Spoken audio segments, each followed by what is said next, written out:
Driving. Missed the shot. Oh, John Morant just broke the rim with that finish. The exclamation point in the first half.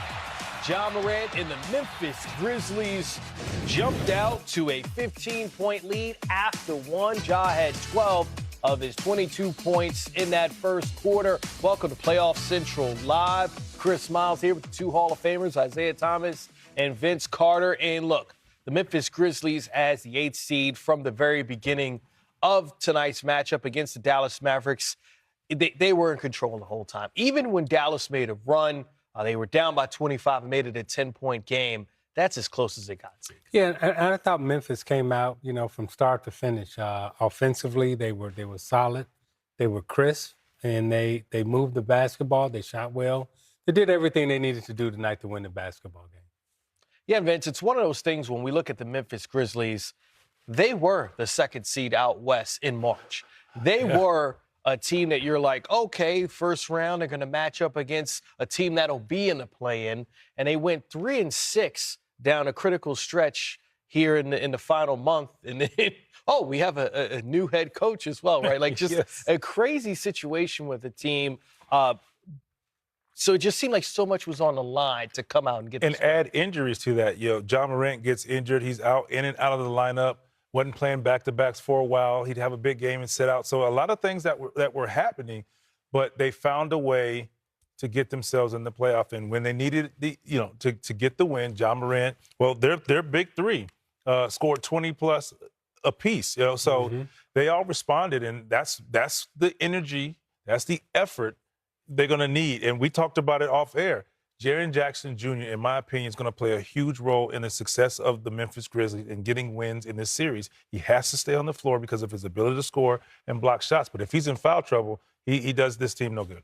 Yeah, and Ja and the guy, that I really am impressed with and really like watching play, Desmond Bane. I mean, the way he's shooting the basketball and the way he moves and scores, I just think he's very solid.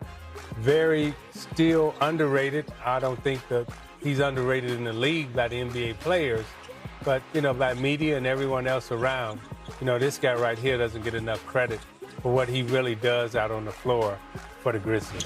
44 points and 18 assists between John Morant and Desmond Bane. And when I say that, identical stat lines in 22 and 9 for both of them. They do seem to have a balance and understanding. But I want to talk about John Morant and the amount of shots he took. Zeke, some people might see 7 for 24 and be like, oh, that's an off shooting night. But he was so aggressive from the opening tip. It really seemed to set the tempo and the pace and the aggression for the entire team. Again, we talked about, the pressure that he puts on the rim, the way he goes to the basket, the way he gets into the lane. He puts so much pressure on the defense that you have to honor him. And then when he makes the spectacular plays like that, even his teammates, are looking around saying, where did that guy come from? But, his ability to get to the basket, the way he dribbles the ball, the way he moves, and then his attitude out there, he always exudes confidence for the Grizzlies. Sitting here with you two guys, there's something about watching John Morant. I got to put this together because when I see him handle the ball or make a pass, I think of you, right? But then I see him catch a ball above the rim, and I'm like, oh, it's like Vince. Tell us what it's like when the crowd gets behind you in that way, what it does for the rest of the team. For you when you make one of those passes and for you when you make one of those dunks, and what we see with John Morant that doesn't appear in the box score. The hardest thing for any executive in the NBA to measure is momentum and chemistry, right? And you never know when you get it, how you get it, or why it leaves. And the momentum that he brings to the building, when he makes a dunk and the fans react to it, I mean, it just permeates throughout not only the team, but the way it affects the opponents also.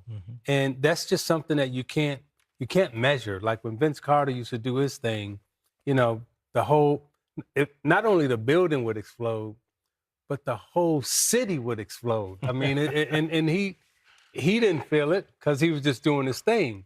But in Toronto, it was like the whole city exploded on a Vince Carter dunk. And that's why, I mean, the dunk can be a momentum builder or killer. Like when you need a play and you go in there and what it sets the tone. It can set the tone. It can create opportunity because when a player or a big, I'm going to say, knows that you're capable or you have that mentality, it parts like the Red Sea. And his ability to create with the handle to get to the launch pad just opens up so many things. And that's how he was in the beginning of the game. Aggressive, aggressive, aggressive. And what it did, it opened up Bane's ability to shoot. Triple J getting open shots. Aldama getting easy dunks or open shots. And he had it in his mind, we're winning tonight. Yes. We're going to make the playoffs No doubt. with my play. Yeah. Regardless of 7 for 22, it's how he went about it. And sometimes you have to force the issue because he's going to draw double teams. And he still got downhill at will. Yeah, absolutely. The Memphis Grizzlies imposed their will all over the Dallas Mavericks, and they're advancing to the playoffs. As the 8th seed will face the Oklahoma City Thunder. Jason Kidd at the podium right now for the Dallas Mavericks. Again, their season comes to an end. Yeah, you're good. Go ahead.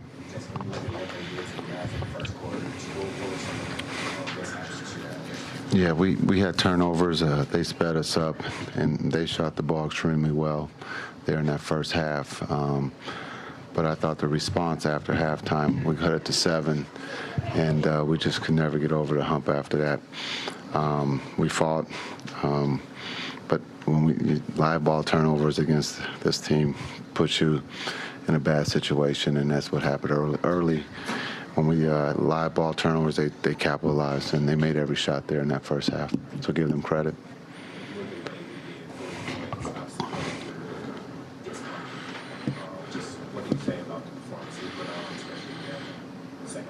Yeah, you look at our leader, I thought him and Clay played well. I thought AD did everything he could to help us win. Unfortunately, we didn't shoot the ball straight. We had some great opportunities that just didn't fall for us. A lot of balls were in and out tonight.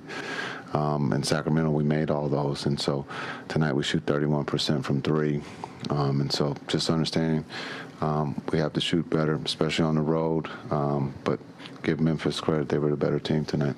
AD was obviously dealing with something with his right leg.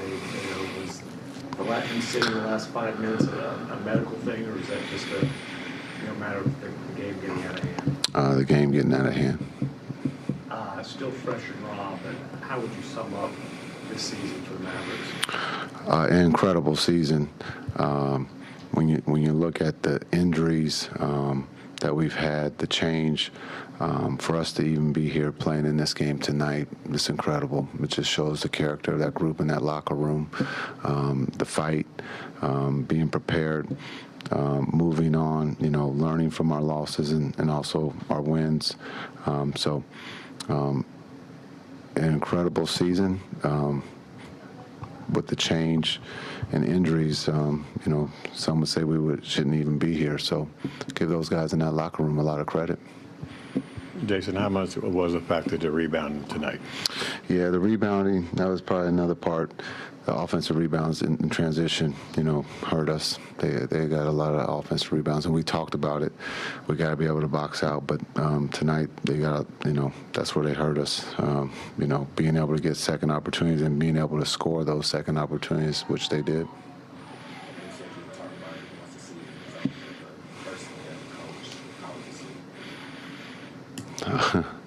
It's, being able to deal with change and being able to deal with injuries is part of sport. And so this is a season I'll have opportunity to look back at and see where I can get better.